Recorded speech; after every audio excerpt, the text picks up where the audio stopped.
was a big, alarm bell for me. Yeah, I remember when that Twitter Files report came out because I was thinking like, oh my God, these major scoops on holidays. Why do you keep doing this to me, Matt Taibbi? So for government, regardless of what you think of government bureaucracies, the idea that they're working overtime on the weekend, on Christmas Eve, just doing kind of the day-to-day basic maintenance on an old IRS case is beyond any possible reasonable belief, right? It's not conspiratorial at all to think it's related to the work you were doing when it just seems so overwhelmingly unlikely that like in the normal course of IRS work that would be the time for an investigation to launch.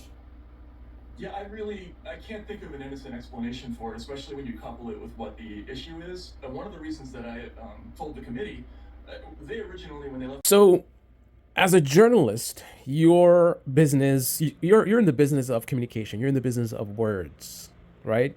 Either print words or spoken words. You're communicating information about the world around us.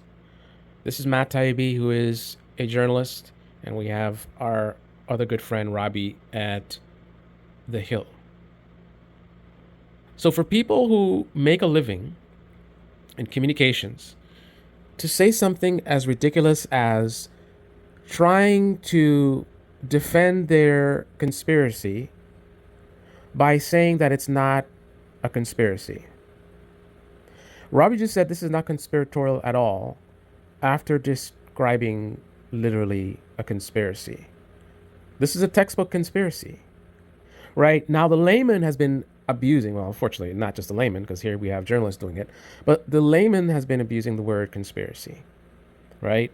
They use conspiracy as a pejorative, meaning they've converted the entire word to just one aspect of the word. Like, for example, mechanic, right? Let's say someone who works on cars, but you have different types of mechanics, right? You have amateur mechanics, garage, I would say backyard mechanics, right? I think there's even a term garage monkey or something like that. And you have professional mechanics who do it for a living, right? And then you have different levels of that. But there's the general word mechanic. Now imagine if we started using the word mechanic as a pejorative, right? We're only referring to amateurs. So when we talk about amateurs, who, they're not really professional. They're not doing things the quote unquote right way, right?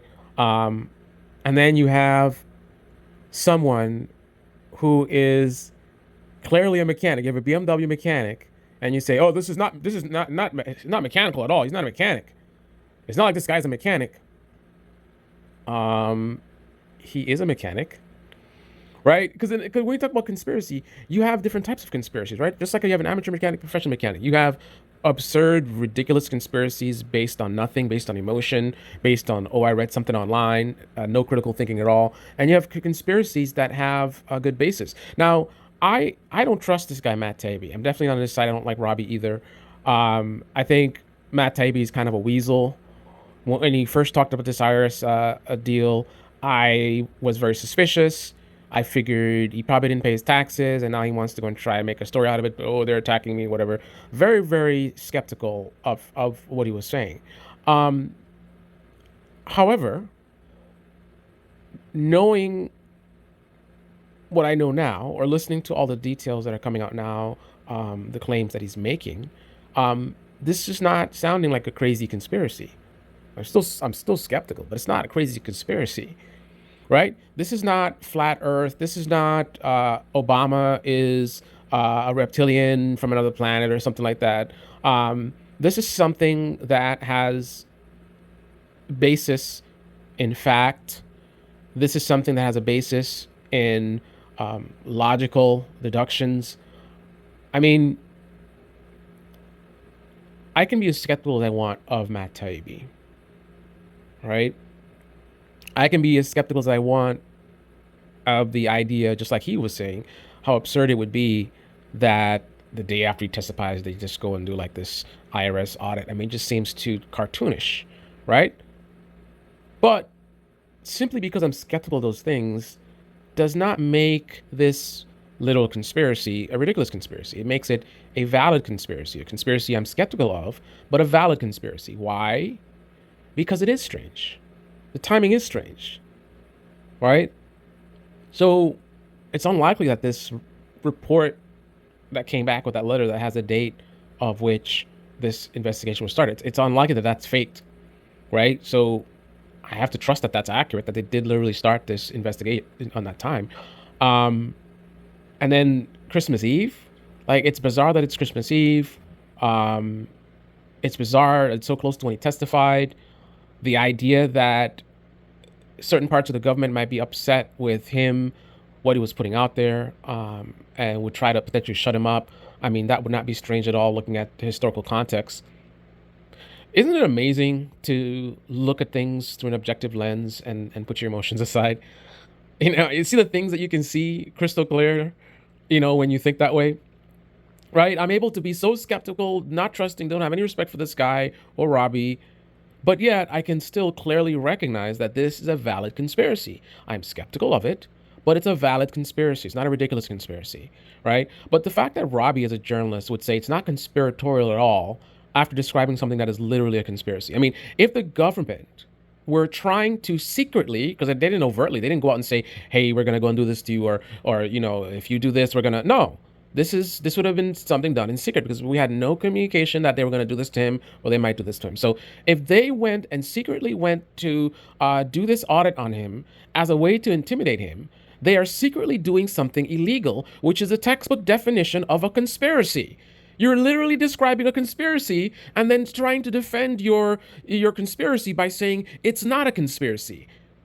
Like, can we please stop with this absurd rebranding of the word conspiracy to mean that it's something ridiculous, right? And people are going to say, oh, well, that's how they do it. They use conspiracy to make... Listen, I don't give a rat's ass what idiots want to do. A word means what it means. And if you're a journalist, if this is a regular person, do it fine. But if you're a journalist, you should be using words as they're meant to be used.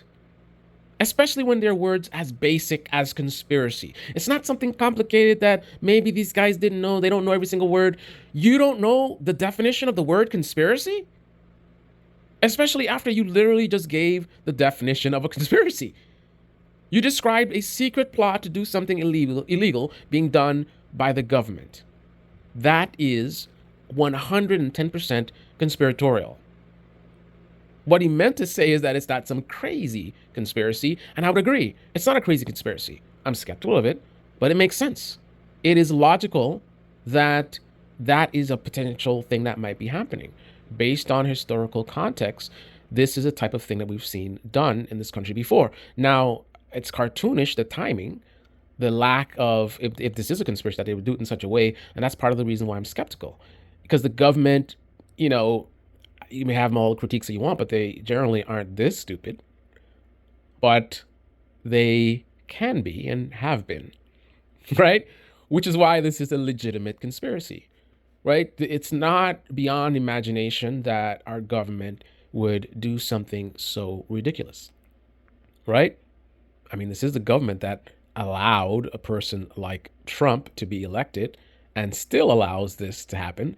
I mean, I could be a gang member and run for president, and if I can get enough people, with my charisma, get them all like, yeah, we're going to change this, and get enough votes, I can be elected, right? We have basically no standards for the highest office in the land. No standards. Every other job in this country, you have prerequisite and all this kind of stuff, and you have to meet all these different things.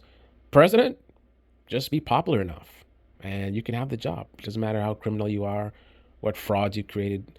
The same country that would do something as ridiculous as that, see the consequences of that in Donald Trump and still allow it to happen. Of course, it's not a stretch to imagine that they would go and do this IRS audit with that kind of timing. Wouldn't be clever enough to space it out a little bit so it's not so obvious. But as well, we have to consider that just because we don't have an explanation for something doesn't mean that the explanation is what we think it is, right? We could be missing critical details that make it all make sense, right? It only makes sense in the context of the limited details that we do have, right? Add additional details to it and things might drastically change. For example, the catalyst for what initiated this investigation formally could have started a year ago, a year before that report was filed, right? His account could have been red flagged, right? And then they're overwhelmed, they're understaffed. I mean, we're right now cutting their numbers, right? Or cutting their budget or whatever it is that we just recently did. So there's millions of Americans, that's millions of potential audits and things like that. So the idea that they could be backed up and this thing kind of sat, and there could be other details to where he was on a batch of names that were sort of they were going to get to, and then 3 months before that report was filed, it was already scheduled for that date. Like, I mean, there could be something, right? I'm just spitballing here, but and this is not unique to this situation. This is something that has happened millions and millions of times, where you have something where with limited details, it really leads your imagination in a certain direction. But once you have the full context, you're like, now I get it. Now I see why, whatever. We were totally off base. So there could be an explanation, but currently, based on what we do know, it does look highly suspicious. And therefore, this is a valid conspiracy. And this is 100% conspiratorial. And that's okay, right? We all have conspiracy theories. Some of us have conspiracy theories that make sense and are based on critical thinking and some level of decent analysis of the facts and details. And others have conspiracies that are based on nonsense and lack of critical thinking and conspiracy theories that are ridiculous, right? There is a quality that you can associate with various conspiracies. Some are ridiculous and some are valid. This one, I would say it is 100% valid. I'm waiting to find the additional context that may show that it's actually just a strange coincidence. But until then, valid conspiracy, 100% conspiratorial, and that's okay, right? We should be skeptical. Just like how I'm skeptical of Matt Taibbi, we should be skeptical of the government, skeptical of the IRS, skeptical of the Democrats, skeptical of the Republicans, skeptical of corporations, skeptical of influencers online. This is the Debate Me channel. Debate Me in the comment section below. Click on the like button, subscribe, smash that bell. Be well.